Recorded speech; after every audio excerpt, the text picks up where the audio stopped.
कभी कभी लाइफ में ऐसा हो जाता है कि जब हमारी हिम्मत टूटने लग जाती है, बाहर से कोई मोटिवेशन काम नहीं आता है, किसी की बातें काम नहीं आती है, कुछ भी समझ नहीं आ रहा होता है, कुछ करने का मन नहीं कर रहा होता है, बस एक जगह पे पड़े होते हैं और टाइम पास कर रहे होते हैं।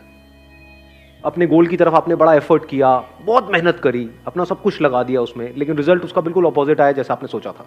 होता है ऐसा, कई बार आती है लाइफ में सिचुएशन आती है ना, ऐसा लग रहा होता है कि सब कुछ ही खत्म हो गया है, अंदर से ऐसी फीलिंग आने लग जाती है। तो उस वक्त क्या करना चाहिए, मतलब कि उस वक्त खुद को मोटिवेट कैसे करें? उनको मैं सर आपकी वीडियोस देखती हूँ। अच्छा, तो सारे करते हैं यहाँ पर आए। तो मेरे जब वीडियोस देखते हो तो काम करता है, वो रिलेटेबल होता फर्क पड़ता है, बहुत फर्क पड़ता है। Even you are a life giving person. इसको एक स्टेप और आगे बढ़ाते हैं कि अगर आपने मेरे वीडियोस देखे, और वैसे ऐसा होना तो नहीं चाहिए, लेकिन वो भी अगर काम नहीं किए, मेरे वीडियोस भी काम नहीं किए अपनी तारीफ करने में बड़ा मजा आता है नहीं? लेकिन मान लेते हैं कि अगर आप मेरे वीडियोस देख रहे हो, किसी के वीडियोस देख रहे हो, वो भी काम नहीं कर रहे, अब क्या करें? सर जैसे मेरा 2 बार सर एंट्रेंस मेडिकल का था सर, वो क्लियर नहीं हुआ था सर। उसमें मतलब कि पेरेंट्स का सर मनी भी लगा था उसमें, और टाइम भी लगा था उस समय। प्लान्स भी बहुत सारे थे कि मतलब फर्स्ट ईयर में अगर मतलब क्लियर हो गया तो ऐसा हो जाएगा, ऐसा हो जाएगा। वो सब खत्म हो गया, सब खत्म हो गया था। फिर बाद में ऐसा बहुतों के साथ हुआ होगा, रिलेट कर पा रहे होंगे, कितनों के साथ हुआ है ऐसा कुछ? ठीक है यस सर। फिर बाद में मैंने क्या किया कि पहले तो बूस्ट करने के लिए सर आपका मोटिवेशन वीडियो देखा सर। तो फिर वो काम नहीं किया?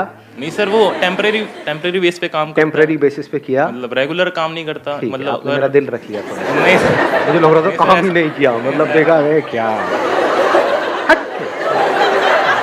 लगा ऐसा, मतलब मैं इमेजिन कर रहा था। हाँ ठीक है। बाद में मतलब मैंने किया कि मतलब अकेले बैठ के प्लान किया फिर से कि मतलब कि ये मेरी मतलब कमियां थी, ये मेरी मतलब कि अच्छा है, मतलब इन टॉपिक्स में मैं अच्छा हूँ, इन टॉपिक्स में बेकार हूँ, तो फिर मुझे यहाँ से हेल्प लेनी है। मतलब पूरा एक तरह से मैंने प्लान किया सब कुछ। लिख करके किया वैसे ही दिमाग में? नहीं किया सर, लिख करके किया प्रॉपर कि ये मेरी स्ट्रेंथ्स है, ये मेरी वीकनेसेस है।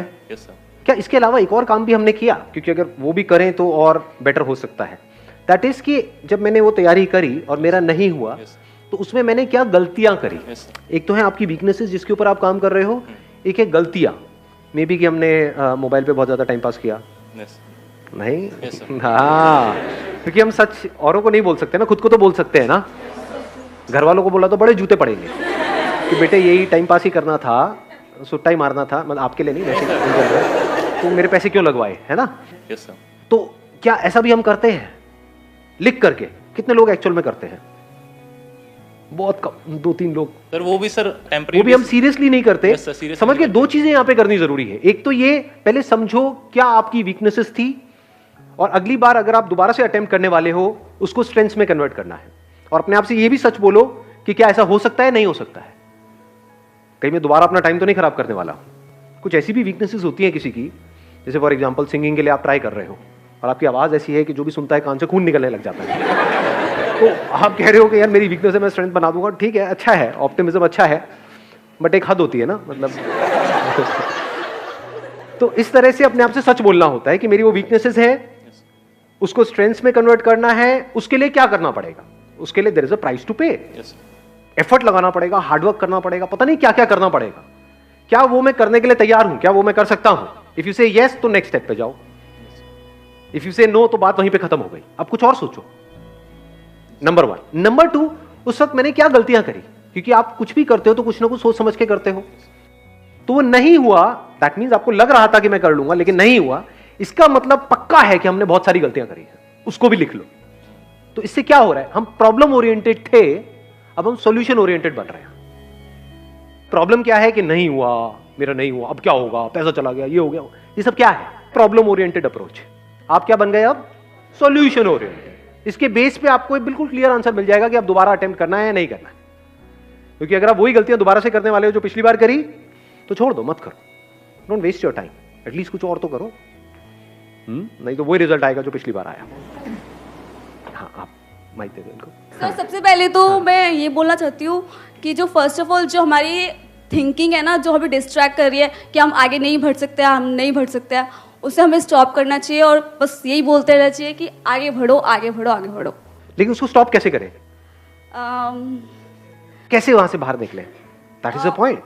वो बड़ा एक गंदी स्टेट होती है जिसमें हम जा करके फंस जाते हैं। ऐसा हुआ है, आप लोगों ने एक्सपीरियंस किया है ना? बहुत ज्यादा कुछ हुआ करने है, का मन नहीं कर रहा होता है। बहुत ज्यादा। हाँ। मतलब उसी में हम खोए रहते हैं कि और वही हमारे साथ थॉट्स ये रिपीट हुआ। मोड पे चल रहे होते हैं, एक ही तरह के थॉट्स बार बार आ रहे होते हैं। कुछ देर के लिए आप अपना ध्यान उन थॉट से हटाते हो, कुछ नया सोचते हो, लेकिन फिर ध्यान वहीं चला जाता है, वही प्ले होने लग जाता है। हमारे इसको इस साथ तरीके से जो कह हुआ सकते हो, एक तरह से सोचने की आदत पड़ जाती है।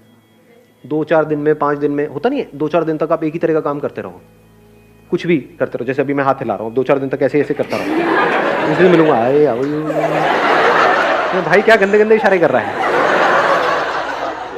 सो द पॉइंट इज कि एक तरह से अगर हम सोचते रहे नॉन स्टॉप 2 दिन 4 दिन, तो आदत पड़ जाती है, हैबिट, एक तरह की हैबिट पड़ जाती है उस तरह से सोचने की। और जितना आप कहते हो ऐसा नहीं करना है, वो उतना ही पावरफुल होता चला जाता है। हाँ, ये क्योंकि सबसे जैसे ध्यान problem थोड़ी देर है। के लिए हटता है, फिर वापस से वहां आता है तो और गुस्सा आता है। तो अब कैसे वहां से बाहर आए? और बाहर ऐसे नहीं कि कुछ दिनों में बाहर आए, इमीडिएटली इंस्टेंटली वहां से बाहर कैसे आए? अपने आप को शीशे में देखो। सर रोज देखते हैं। मजाक उड़ा रहे हैं आप मेरा? हम जैसे देखते हैं वो वाला देखना नहीं, हाय क्या लग रही है, मैं वो वाला देखने की बात नहीं कर रहा। मतलब देख करके खुद को मोटिवेट करना सीखो, वो सबसे पावरफुल मोटिवेशन है। क्या क्या ऐसे काम है जिसमें आप मास्टरी को अचीव कर सकते हो सकता है वो आपके करियर से रिलेटेड हो सकता है ना हो। ध्यान से समझ लेना इस चीज को। लाइफ में सबसे ज्यादा जो मजा आता है ना, वो आता है किसी भी पर्टिकुलर काम में मास्टरी को अचीव करके। लेकिन आप सबकी कंडीशनिंग कैसी हुई पड़ी है, घर में जो माहौल है यहाँ पे वहां पे, वो मास्टरी की कहीं कोई बातें नहीं होती है। वहां पे होती है क्रैक करने की बातें, क्रैक करो क्रैक करो। क्रैक से क्या हो? Think about mastery, don't think about packages. ऐसे हम सोचते हैं ना, सुबह आता ये हो गया तो इतने का पैकेज, ये हो, चिंती बनते चले आ रहे हैं। हो सकता है आप अपने माइंड में सोच करके बैठे हो, हाँ 6 लाख का पैकेज लग जाएगा तो ये हो जाएगा वो हो जाएगा। हो सकता है आप 60 लाख डिजर्व करते हो, 7 लाख नहीं 60 लाख। खुश हो जाओ, आपकी बात हो रही है। क्या आपको पता है आपकी एक्चुअल कैपेबिलिटी क्या है? नहीं पता जी, किसी को नहीं पता। वो तो जब आप खुद पे काम करना एक्चुअल में शुरू करोगे अपनी मास्टरी के ऊपर, तब पता लगेगा क्या निकल के आ रहा है वहां से। किसी को नहीं पता होता है, ये मैं आपको सच बता रहा हूं। मतलब at the age of 18, 19 years, 20 years किसी को नहीं पता होता है कि आने वाले 10 साल बाद, 20 साल बाद क्या होने वाला है। डिपेंड करता है हम क्या ट्रैक पकड़ रहे हैं। ट्रैक गलत पकड़ लिया तो फंसते चले जाते हैं, और ट्रैक सही पकड़ लिया तो कुछ कमाल का हो जाता है। सही मतलब क्या?